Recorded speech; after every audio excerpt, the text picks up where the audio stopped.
distinguidos colegas de la mesa, profesor Gaisborg, muchas gracias, muchísimas gracias a ti y a Ricardo por esta invitación. Para mí realmente es muy emocionante estar aquí. Yo viví 4 años en México, mi hijo mayor nació aquí, y trabajé en la CEPAL con Víctor Urquidi. A partir de esa ocasión desarrollamos una amistad muy entrañable hasta su fin. Y por otra parte, Víctor también se interesó muchísimo por los temas del medio ambiente, uno de los muy pocos economistas que frecuentaba las reuniones de los ambientalistas, y para mí, bueno, es de verdad emocionante estar con todos ustedes aquí.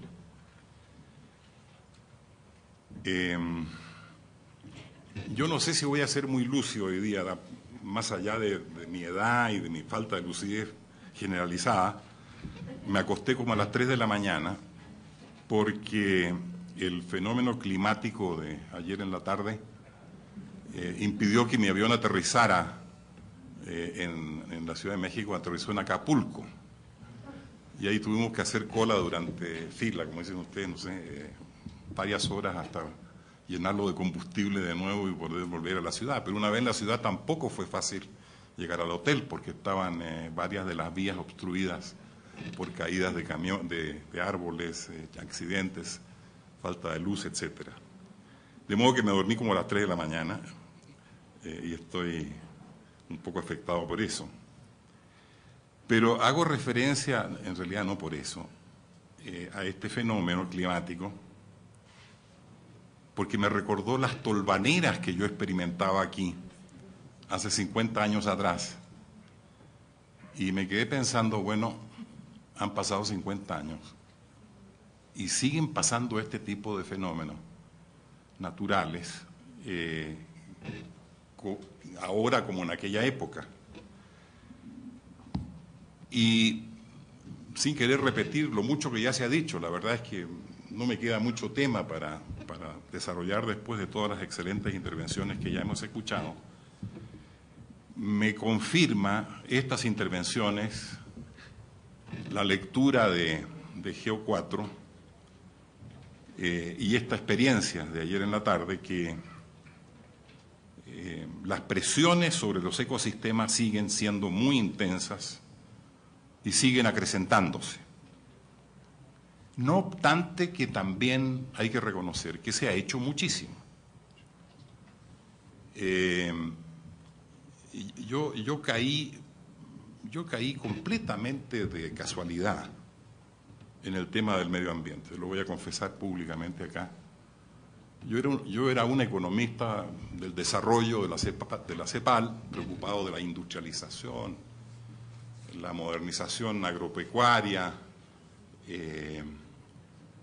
por supuesto de la pobreza, el empleo, etcétera, las exportaciones, los precios de intercambio, en fin, todo ese tipo de cosas.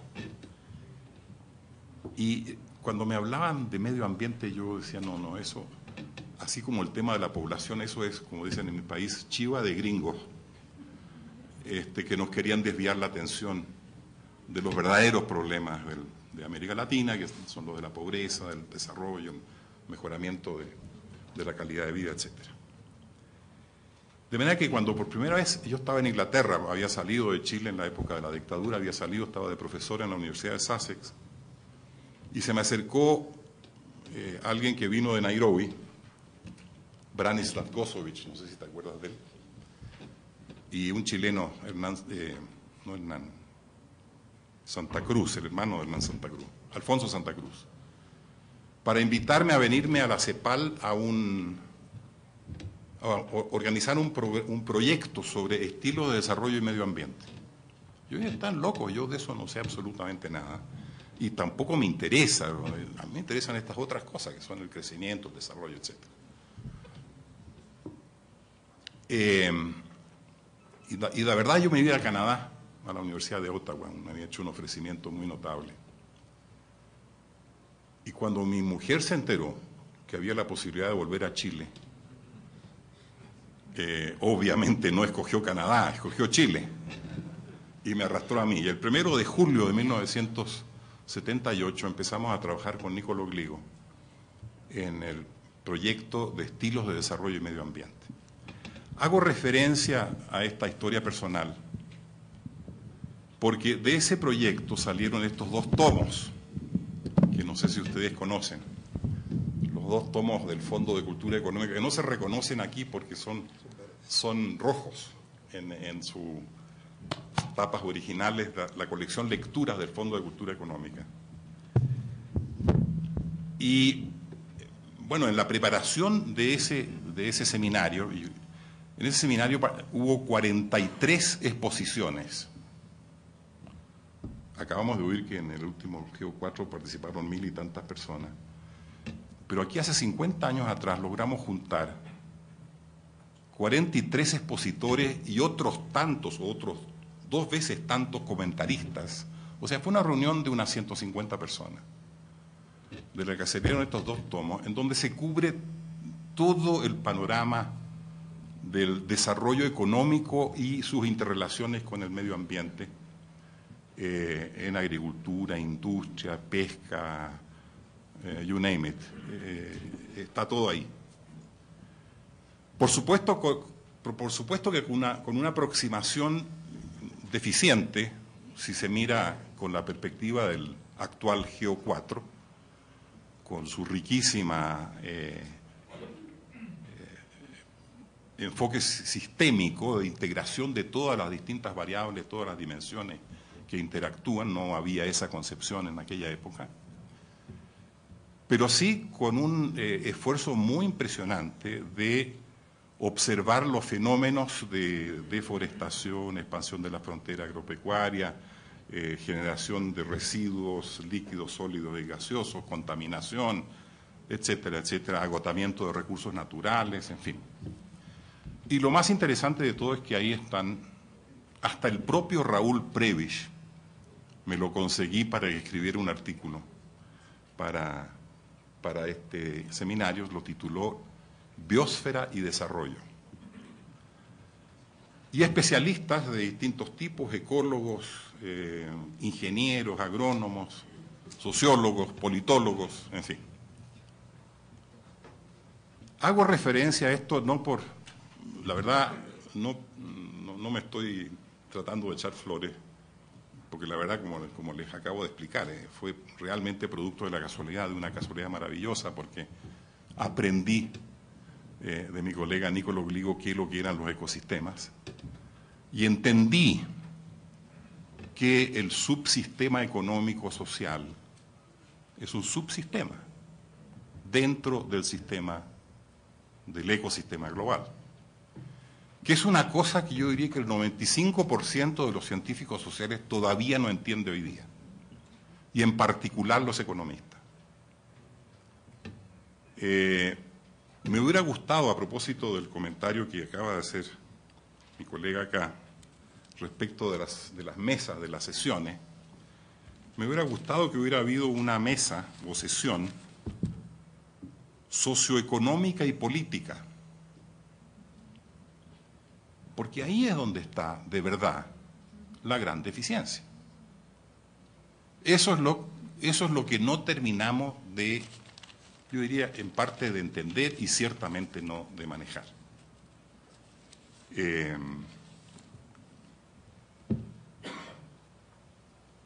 Este trabajo tenía un nombre bien curioso, Estilos de Desarrollo y Medio Ambiente. Y lo traje a colación, la verdad es que traje a colación esto en parte porque quisiera, ojalá, que ustedes pudieran darle una mirada y ver lo que se decía hace 50 años atrás. Pero en parte es fundamental porque el tema de los estilos, que no es el tema de los sistemas, en aquella época, en los años 70, había mucha discusión sobre los sistemas económicos sociales, el sistema socialista, el sistema capitalista. nosotros argumentábamos aquí que tanto en el sistema socialista como en el capitalista había estilos que tenían consecuencias diferentes en términos de efectos sobre el medio ambiente y en términos de efectos sobre la población también, y la calidad de vida, etcétera. Fue una discusión enorme. Esa discusión, por supuesto, se acabó cuando cayó el socialismo real y quedó a descubierto el desastre ecológico más colosal que esos sistemas produjeron en sus países. Entonces, el tema de los estilos sigue ahí, sigue vigente, está ahí. Y lo que es más interesante es que para mí eso es lo que recogen los escenarios del GEO4. Yo quisiera hacer, de paso, ojalá que lo transmita Ricardo a su organización, un homenaje realmente muy grande y muy sentido a la Organización de las Naciones Unidas para el Medio Ambiente. Desde luego, a mí me reclutó para empezar a trabajar en este tema. Después siguieron los distintos informes que ustedes han mencionado. Yo me voy a referir de paso al informe Brundtland porque creo que algo quisiera decir sobre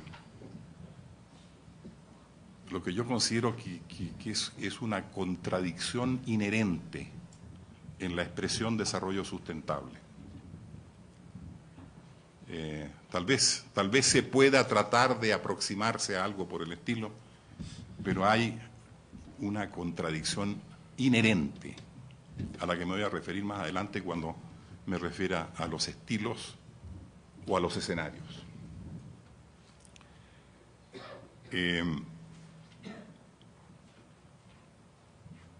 De manera que, de verdad, felicitaciones al NUMA.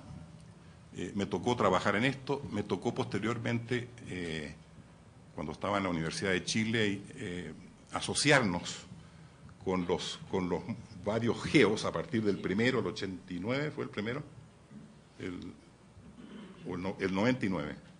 El 99 fue el primer GEO.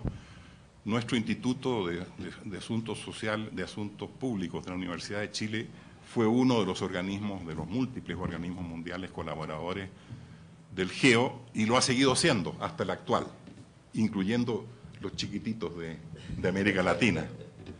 De manera que hemos mantenido esa colaboración y creo que la labor del NUMA ha sido verdaderamente muy notable. Mirando el panorama de todos estos años, yo creo que hubo un avance enorme al comienzo. Después de la conferencia de Estocolmo, después en el caso de América Latina, de este informe, del informe Brundtland, los años 80, 90, fueron años de creación de las leyes básicas de medio ambiente, de la creación de institucionalidad ambiental, enormes esfuerzos de capacitación, porque muy poca gente sabía mucho de estas cosas. La introducción del tema ambiental en la educación primaria, secundaria, universitaria, la promoción de la investigación sobre medio ambiente, un área muy retrasada en aquella época y desgraciadamente en muchos aspectos todavía. La formación de una comunidad grande de ONGs que empezaron a tomar la voz cantante en el ámbito privado, en el ámbito de la sociedad civil. Un creciente interés de la empresa privada, particularmente de algunas áreas de la empresa privada. A mí tocó participar en un esfuerzo mundial de la minería, de las grandes empresas mineras mundiales. Se creó un consejo mundial, porque estaban realmente muy preocupados, que eran terribles depredadores del medio ambiente, y se generó ahí una actividad que fue importante y que yo creo que ha servido también de ejemplo para otros sectores privados. A propósito de sectores privados, yo creo que lo que usted decía de la conferencia de la OCDE, es evidente que vivimos en un mundo completamente distinto del mundo en que viven ellos. Ellos corrigieron y pudieron utilizar recursos importantes para mantener su medio ambiente sobre la base en parte de depredar los nuestros, y también los de ellos, pero ya con un nivel de vida muy alto han podido tomar medidas que por aquí todavía se desconocen. Incluso entre ellos son a veces poco diferentes. Yo creo que se avanzó mucho en el combate a la contaminación, sobre todo la contaminación urbana, la contaminación ¿cómo se llama?, de las aguas servidas. El tema de aguas servidas en muchos de los países en estas décadas se ha mejorado mucho eso. Sin embargo, en general el área de contaminación, yo diría que es un área con diferencias entre los países, pero contaminación del aire, del agua, de basuras, etcétera. Yo creo que ha habido un avance muy grande ahí, y probablemente una de las razones de por qué eso ha sido posible, y me interesa destacarlo, es porque afecta directamente a la población. Y por afectar directamente a la población se constituye en un problema político. Y al constituirse en un problema político se ejerce poder. Y hay que responder a ese poder que se está ejerciendo desde la sociedad. Ese yo creo que es un mensaje que a mí me gustaría dejar muy fuertemente. Gran parte de los temas en los cuales se ha logrado avanzar es porque ha habido presión política, no voluntad política. A mí no me gusta esa expresión, voluntad política, political will, que dicen los gringos. Uno puede tener muchísimo political will, pero si no tiene poder, no pasa nada. El problema es el poder. Y el poder se ejerce en frente de otros poderes y otras prioridades.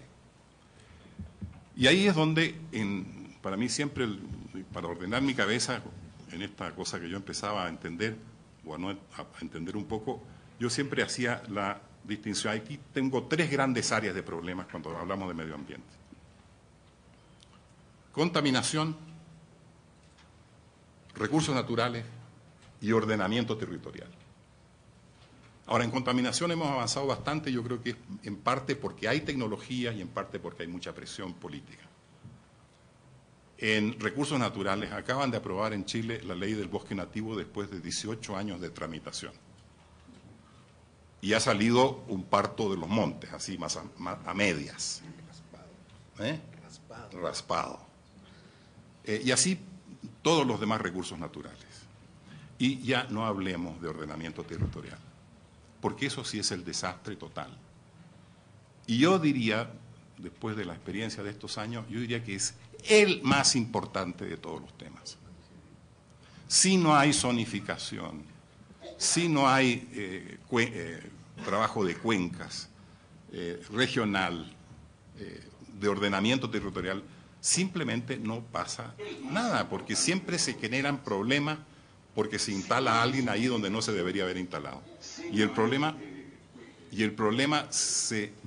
aparece después. Se instaló la planta Celco, en el caso de Chile, de celulosa, y se arma un tremendo conflicto. Pero la planta ya está instalada, costó $500 millones, trabajan 2.000 empleados, hay familias que dependen de eso, etcétera, etcétera. Bueno, ahí habrá que arreglarlo de alguna manera.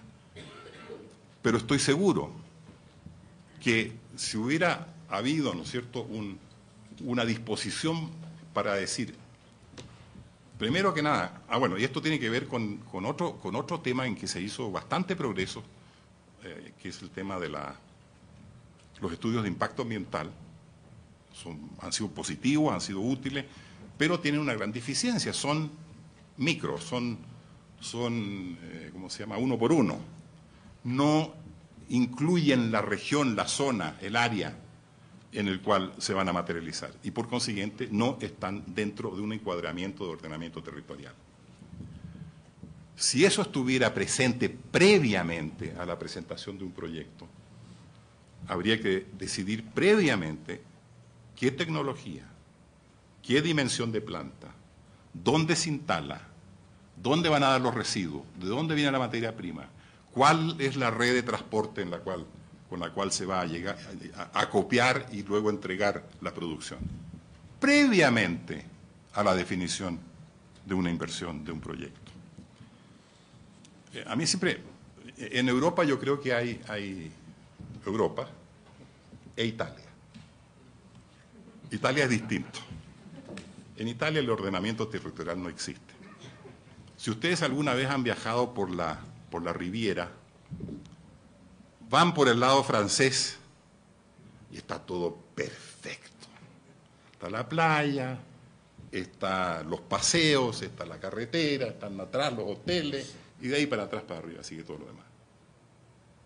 Pasan la frontera y el primer playa a la que llegan en Italia, los edificios de departamentos están en el mar. Hay un libro maravilloso de, ¿cómo se llama este autor italiano tan notable? Se me va el nombre. No, no es. Bueno, en fin. Pero eso es, ahí está demostrado prácticamente. Hagan ese viajecito alguna vez si van por Europa y van a ver qué es lo que es haber tenido ordenamiento territorial y no haberlo tenido. Bueno, pues América Latina ha sido siempre imposible y el tema es nuevamente un tema de poder. Para ordenar territorialmente, zonificar, definir, aquí se puede hacer esto, allá se puede hacer lo otro, ahí no se puede hacer nada, etcétera. Eso es algo que tenemos una deficiencia brutal. Bueno, yo decía que ha habido bastante progreso, hubo bastante progreso durante la década de los 80 y 90, pero nos vino la crisis que mencionaba Ricardo en los años 80, pero peor que la crisis de la deuda, se nos vino encima el neoliberalismo. Y el neoliberalismo significó reducir el rol del Estado y elevar el rol del mercado. Y por consiguiente, muchas de las funciones que el Estado cumple se dejaron de cumplir o perdieron prioridad, perdieron importancia. Mucho de lo que se había logrado retrocedió y mucho de lo que no era una fuerte presión privada aumentó. En los últimos años tenemos todo un nuevo fenómeno mundial además, ¿verdad?, que es la voraz demanda de materias primas, recursos naturales, petróleo, soja, etcétera, no solo de los países desarrollados, sino también ahora de Asia. Y ese es un nuevo fenómeno de fortísimas presiones para acentuar los temas de expansión de la frontera agropecuaria, intensificación y artificialización de los procesos productivos rurales, emigración del campo a la ciudad, gigantescas ciudades, ¿para qué hablo de gigantescas ciudades aquí en México? Yo quisiera poner esto como ponerlo con un ejemplo. Una de las áreas que más han crecido de todos los sectores productivos en las últimas décadas es el turismo. El turismo aéreo, terrestre, marítimo, que ha dado lugar, además, la segunda vivienda, y además esto vinculado con la tercera edad. O sea, son fenómenos de tercera edad, segunda vivienda, salir a pasear, turismo, etcétera. Y por supuesto esto tiene un efecto tremendamente negativo sobre el borde costero, especialmente los estuarios, las playas, las islas, los lagos, los ríos, las montañas, los casquetes polares. Por ahí andan los barcos navegando por el Antártico y ya ha habido 2 accidentes y un montón de basura acumulada en la Antártica. Y frente a eso no hay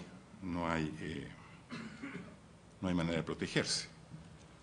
Ahora, este es el lado, digamos, de la parte rica de las élites, que son el 20 o 30% de la población de nuestros países.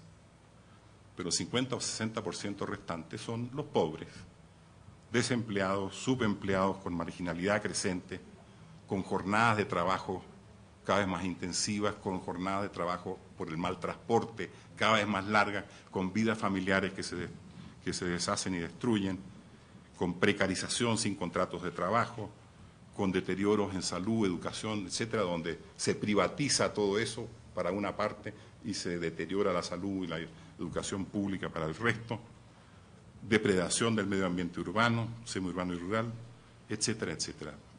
Problemas de drogadicción, violencia, delincuencia, inseguridad. En definitiva, deterioro del medio ambiente humano y del entorno biofísico urbano. Al final, estos grupos de élite están viviendo en verdaderos burgos, ¿no? Verdaderas fortalezas medievales en áreas protegidas. Yo termino diciendo esto que estamos viendo, este proceso que estamos viendo de una economía que se ha vuelto